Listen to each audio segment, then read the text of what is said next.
Is there a place on Earth with more myths than the Bermuda Triangle? The most mysterious part of the ocean from where many don't return. It's a zone of anomalies, a hideout for aliens, various military experiments, a portal to another dimension. There are many different stories about the Bermuda Triangle, and most of them are very far from reality. But sometimes, in the Triangle Zone, something happens that even causes skeptics to fall silent. Because it's hard to argue with a living witness.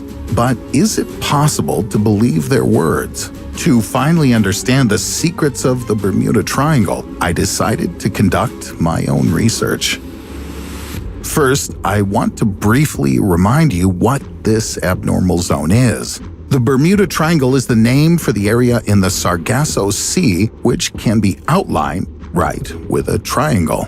At one corner is Miami, another the islands of Bermuda, and the third point is San Juan, Puerto Rico. However, though some people like to stretch the dangerous area in different directions, I'll stick to the generally accepted version. The surroundings of the Bermuda Triangle are constantly traveled. Various ships cross here, from cargo ships to cruise ships and pleasure boats, and airplanes constantly cross the sky over this triangle. But the bad reputation never fades. It all started with Flight 19. On December 5th, 1945, 5 American aircraft were on a training flight in the Bermuda Triangle area when they suddenly disappeared. All 14 pilots, as well as the 13 crew members of the aircraft that performed the search for the missing planes. And so far, no one has been able to determine the exact cause of what happened.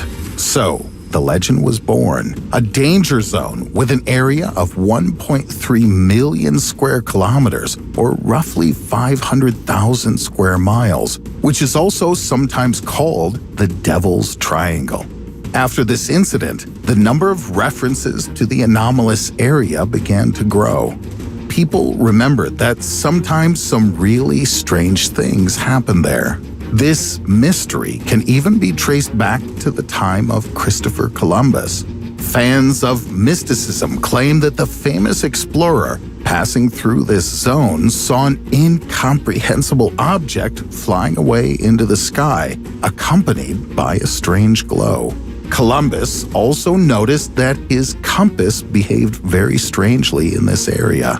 Does this mean that paranormal activity began in the Bermuda Triangle a very long time ago? If you believe the first story regarding unusual disappearances, then everything is much more serious than some may at first believe. One cargo ship and 3 aircraft, along with all passengers and crew, were lost in the Bermuda Triangle just during the period from 1945 to 1950. And this is not counting the case of Flight 19. In fact, there are many such examples. Incidents in the Bermuda Triangle even have their own Wikipedia page. The influence of the triangle even extends onto land. In 1969, 2 small lighthouses on the tiny island of Great Isaac Cay completely disappeared. Neither they nor the bodies of those involved were ever found. True, Tropical Storm Anna swept nearby during the same period. Are these events connected? I have no doubt.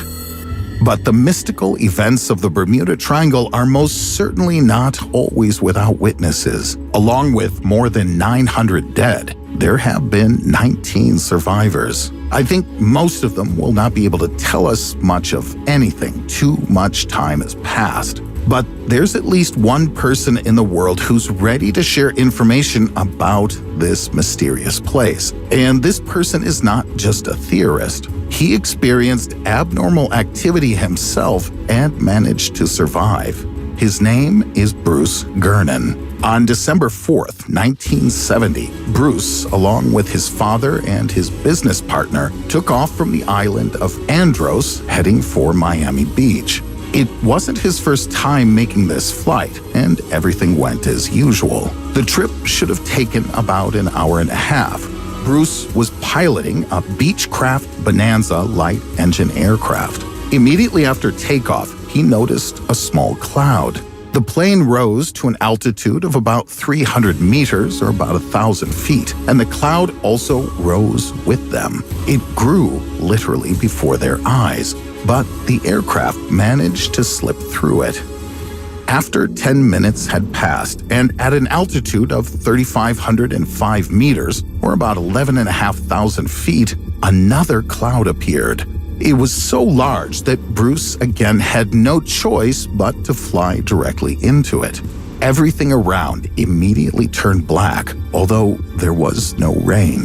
The pilot noted strange white flashes that were not like lightning. They were so bright that they lit up everything. After about half an hour, Bruce suddenly realized that this was the same cloud through which they'd flown earlier. It had the shape of a ring, a kind of giant donut-shaped cloud. Bruce saw no way to escape from the captivity of this strange cloud when suddenly he noticed a small clearance. This was his only chance. The hole looked like a tunnel just over 1.5 kilometers or 1 mile wide and about 16 kilometers or 10 miles long. At the very end of the tunnel, he could see blue sky. But as soon as the plane entered the tunnel sharply narrowed. The walls of the tunnel were curved and shrinking, continuously closing in. The whole of the interior was covered with small gray threads of clouds that spun counterclockwise right in front of and around the aircraft. The navigation instruments malfunctioned, spinning maniacally in the glass dials. Fortunately, Bruce managed to break out of this strange captivity. About 20 seconds passed, but at that moment, no one cared. The plane was enveloped in a strange fog. The pilot immediately contacted ground control to determine their location, but the dispatcher could not see the aircraft on radar. Is this possible? Theoretically, yes. Interference can affect radar instruments. But what happened next scared everyone, including Bruce himself. The dispatcher suddenly announced that the plane was already in the sky over Miami. Let me remind you, this flight usually takes about 75 minutes, but only 47 minutes had passed, a little more than half the time. Bruce's plane couldn't have accelerated to such a speed. The design of the aircraft simply didn't allow for such a thing. Gradually, the fog cleared and the pilot saw that he really was above Miami. Returning to the ground, Bruce checked the amount of fuel used and the clock. Everything looked as if the plane had suddenly teleported from one point in space to another by itself without the help of engines, as if the plane had gone through a portal. I agree, this all sounds completely unbelievable. However, the news of the strange journey quickly spread through the media, and later Bruce even published a book regarding his theory of what had happened on that fateful day.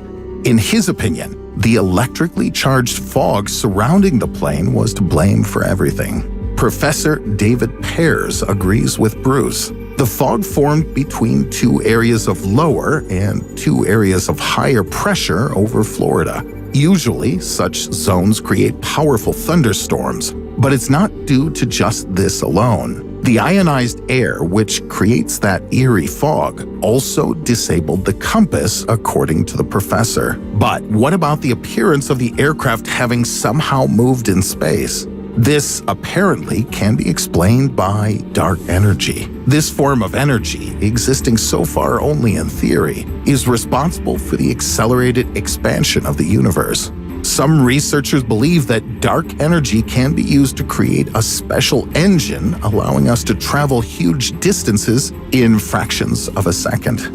Just like with Bruce's plane. This is a very complex hypothesis, which involves something like a curvature bubble that alters space and time. Generally speaking, to be kind, this is difficult to prove, at least for anything in the near given future. A much more interesting question is where the dark energy could have come from above the Bermuda Triangle. Any ideas? Of course, if you want, you can always come up with some explanation. And many mysterious disappearances in the Bermuda Triangle certainly have completely non-mysterious explanations. For example, ships and planes can fall victim to storms. Some eyewitness accounts are fictitious. Some details are embellished. Also, according to some, the number of ships and planes missing in the area is no more and no less than any other part of the world ocean. Statistically speaking, of course. But still, in the Bermuda Triangle, there is something strange, something fascinating, and something inexplicable. If you liked the video, give it a thumbs up. Don't forget to subscribe to the channel if you haven't already done so. Click on the bell to receive notifications of new interesting videos that are waiting for you ahead.